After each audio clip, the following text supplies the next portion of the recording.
जय भोलेनाथ की शिव महापुराण कथा रुद्र संहिता युद्ध खंड 41वां अध्याय। जय भोलेनाथ। शंखचूड़ का रूप धारण कर भगवान विष्णु द्वारा तुलसी के सील का हरण, तुलसी द्वारा विष्णु को पाषण होने का शाप देना, शंकर जी द्वारा तुलसी को संतावना, शंख तुलसी गंड की एवं शालिग्राम की उत्पत्ति और महात्म्य की कथा।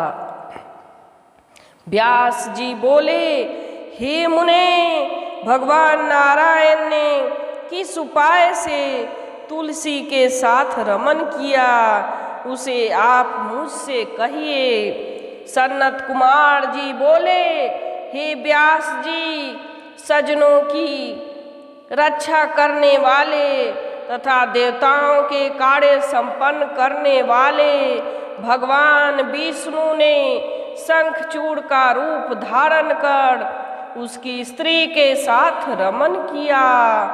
जगमाता पार्वती एवं शिव की आज्ञा का पालन करने वाले श्री हरि विष्णु के शिव की आज्ञा का पालन करने वाले श्री हरि विष्णु के आनंददायी उस चरित्र को सुनिए। युद्ध के मध्य में आकाशवाणी को सुनकर भगवान शिव जी से प्रेरित हुए विष्णु शीघ्र अपनी माया से ब्राह्मण का रूप धारण कर शंखचूड़ का कवच ग्रहण करके पुनः उस शंखचूड़ का रूप धारण कर तुलसी के घर गए। उन्होंने तुलसी के द्वार के पास दुर्दुम्भी बजाई और जय शब्द का उच्चारण कर उस सुंदरी को जगाया। यह सुनकर वह साध्वी बहुत प्रसन्न हुई और अत्यंत आदर पूर्वक खिड़की से राजमार्ग की ओर देखने लगी। उसने ब्राह्मणों को बहुत सा धन देकर मंगल कराया। तदंतर अपने पति को आया जानकर शीघ्र श्रृंगार भी किया। शंखचूड़ के स्वरूप वाले तथा देव कार्य करने वाले वे मायावी विष्णु रथ से उतरकर उस देवी के भवन में गए। तब अपने स्वामी को सामने आया देखकर प्रसन्न से युक्त होकर उसने उनका चरण प्रक्षालन किया, प्रणाम किया और वह रोने लगी। उसने उन्हें रत्न के सिंहासन पर बैठाया और कपूर सुवासित तांबुल प्रदान किया। आज मेरा जन्म एवं जीवन सफल हो गया, जो कि युद्ध में गए हुए अपने स्वामी को पुनः घर में देख रही हूँ। ऐसा कहकर वह मुस्कुराती हुई प्रसन्नता पूर्वक तिरछी नजरों से स्वामी की ओर देखकर मधुर वाणी में युद्ध का समाचार पूछने लगी। तुलसी बोली, हे प्रभु, असंख्य विश्व का संहार करने वाले वे देवाधिदेव शंकर ही हैं, जिनकी आज्ञा का पालन ब्रह्मा विष्णु आदि सभी देवता सर्वदा करते हैं। वे तीनों देवताओं को उत्पन्न करने वाले त्रिगुणात्मक होते हुए निर्गुण तथा भक्तों की इच्छा से सगुण रूप धारण करने वाले ब्रह्मा एवं विष्णु के भी प्रेरक हैं। कैलाशवासी गणों के स्वामी पर ब्रह्म तथा सज्जनों के रक्षक शिव जी के कुबेर की प्रार्थना से सगुण रूप धारण किया था, जिनके एक पल मात्र से करोड़ों ब्राह्मणों का क्षय हो जाता है तथा जिनके क्षण भर में विष्णु एवं ब्रह्मा व्यतीत हो जाते हैं। हे प्रभु, उन्हीं के साथ आप युद्ध करने गए थे। आपने उन देव सहायक सदा शिव के साथ किस प्रकार संग्राम किया। आप उन परमेश्वर को जीतकर यहाँ सकुशल लौट आए। हे प्रभु, आपकी विजय किस प्रकार हुई उसे मुझे बताइए। तुलसी के इस प्रकार के वचन को सुनकर शंखचूड़ का रूप धारण किए हुए वे रमापति हंसकर अमृतमय वचन कहने लगे। श्री भगवान बोले, जब युद्ध प्रिय मैं समर भूमि में गया उस समय महान कोलाहल होने लगा और महाभयंकर युद्ध प्रारंभ हो गया। विजय की कामना वाले देवता तथा दानव दोनों का युद्ध होने लगा। उसमें बल से दर्पित देवताओं ने दैत्यों को पराजित कर दिया। उसके बाद मैंने बलवान देवताओं के साथ युद्ध किया और वे देवता पराजित होकर शंकर के शरण में पहुँचे। रुद्र भी उनकी सहायता के लिए युद्ध भूमि में आए। तब मैंने भी अपने बल के घमंड से उनके साथ बहुत काल तक युद्ध किया। हे प्रिय, इस प्रकार हम दोनों का युद्ध वर्ष पर्यंत होता रहा, जिसमें हे कामनी सभी असुरों का विनाश हो गया। तब स्वयं ब्रह्मा जी ने हम दोनों में प्रीति करा दी और मैंने उनके कहने से देवताओं का सारा अधिकार उन्हें सौंप दिया। इसके बाद मैं अपने घर लौट आया और शिव जी शिवलोक को चले गए। इस प्रकार सारा उपद्रव शांत हो गया और सब लोग सुखी हो गए। सनत कुमार जी बोले, ऐसा कहकर जगपति रमानाथ ने शयन किया और रमापति के समान प्रसन्नता से उस स्त्री के साथ रमन किया। उस साध्वी ने रति काल में सुख, भाव और आकर्षण में भेद देखकर सारी बातें जान ली और उसने कहा, तुम कौन हो? तुलसी बोली, तुम मुझे शीघ्र बताओ कि तुम हो कौन। तुमने मेरे साथ कपट किया और मेरे सतीत्व को नष्ट किया है, अतः मैं तुमको शाप देती हूँ। सनत कुमार बोले, हे व्यास जी, तुलसी का वचन सुनकर विष्णु ने शाप के भय से लीला पूर्वक अपनी अत्यंत मनोहर मूर्ति धारण कर ली। उस रूप को देखकर और चिन्ह से उन्हें विष्णु जानकर तथा उनसे पतिव्रत भंग होने के कारण कुपित होकर वह तुलसी उनसे कहने लगी। तुलसी बोली, हे विष्णु, आप में थोड़ी सी भी दया नहीं है। आपका मन पाषाण के समान है। मेरे पतिव्रत को भंग कर आप मेरे स्वामी का वध कर दिया। आप पाषाण के समान अत्यंत निर्दय एवं खल है।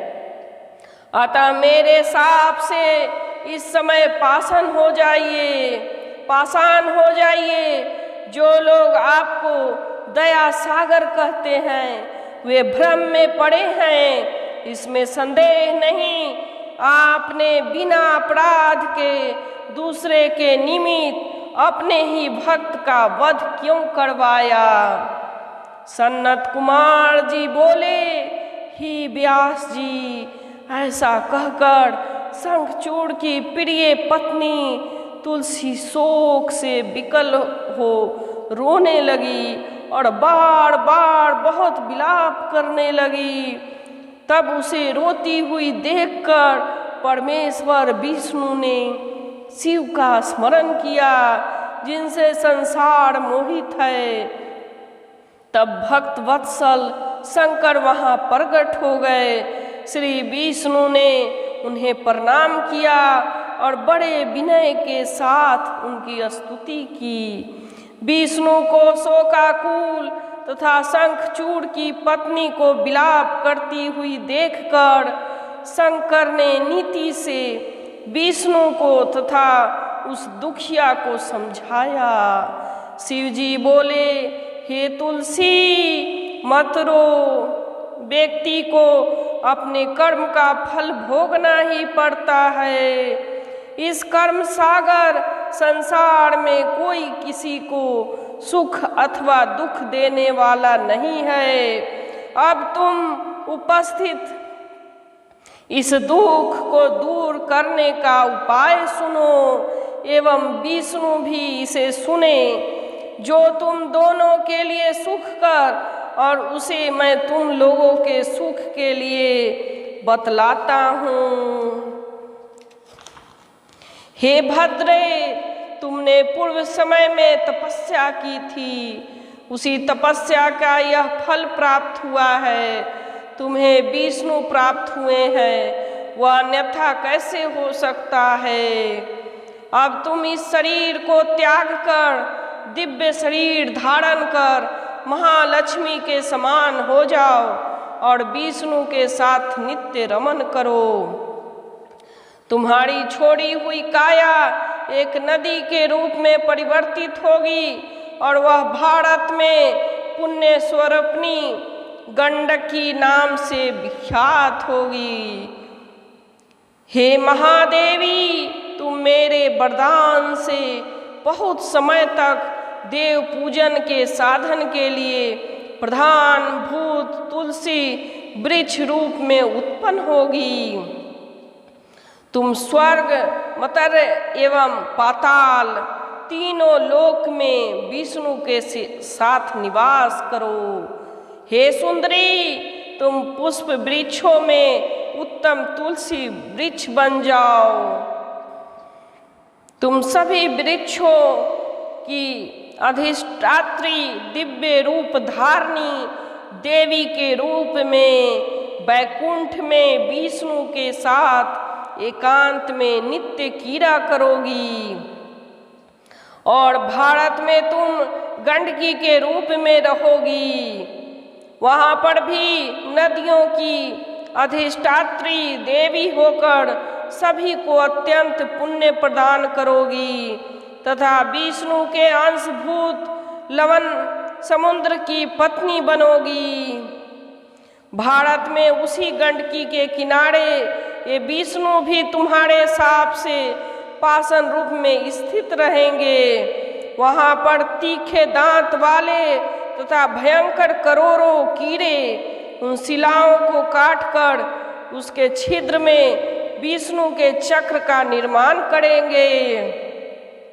उन कीटों के द्वारा छिद्र की गई शालिग्राम शिला अत्यंत पुण्य प्रदान करने वाली होगी। चक्रों के भेद से उन शिलाओं के लक्ष्मी नारायण आदि नाम होंगे।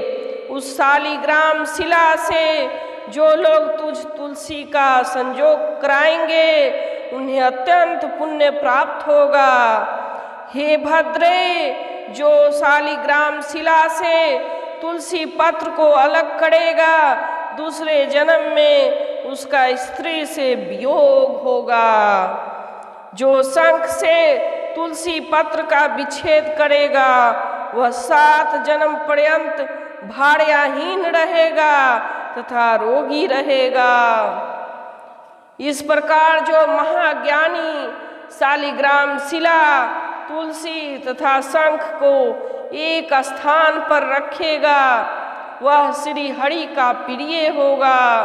तुम एक मनवंतर पर्यंत शंखचूड़ की पत्नी रही। शंखचूड़ के साथ यह तुम्हारा वियोग केवल इसी समय तुम्हें दुख देने के लिए हुआ है। सनत कुमार जी बोले, हे व्यास, ऐसा कहकर शंकर जी ने शालिग्राम शिला तथा तुलसी के महान पुण्य देने वाले महात्म्य का वर्णन किया। इस प्रकार उस तुलसी तथा श्री विष्णु को प्रसन्न करके सज्जनों का सदा कल्याण करने वाले शंकर जी अंतर्ध्यान होकर अपने लोक चले गए। शिव जी की यह बात सुनकर तुलसी प्रसन्न हो गई और उसी समय उस शरीर को छोड़कर दिव्य देह को प्राप्त हो गई। कमलापति विष्णु भी उसी के साथ वैकुंठ चले गए और उसी क्षण तुलसी के द्वारा परित्यक्त उस शरीर से गंडकी नदी की उत्पत्ति हुई। भगवान विष्णु भी उसके तट पर मनुष्य का कल्याण करने वाले शालिग्राम शिला रूप हो गए।